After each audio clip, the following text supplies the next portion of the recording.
like burgers and football.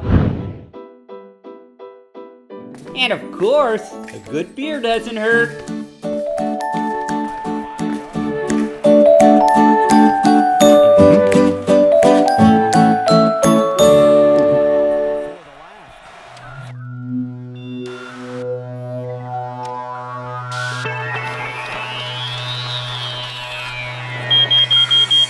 Yikes! Smoke detector!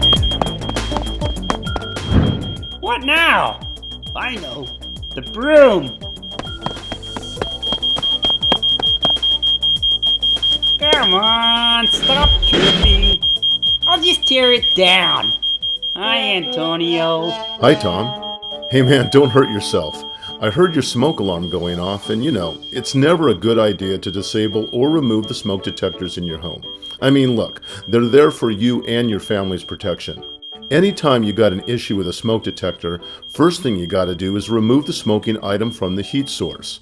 Then, turn that source off and cover the pan to limit excess smoke. You should also turn on the vent hood above the heat source.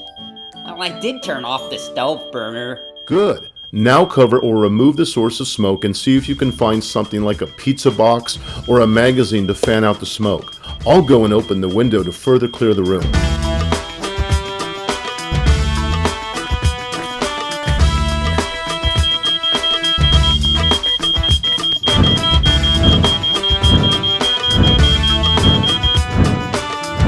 Be sure to test your smoke detectors regularly by pressing the test button to hear the loud chirping sound it should make in the event of smoke.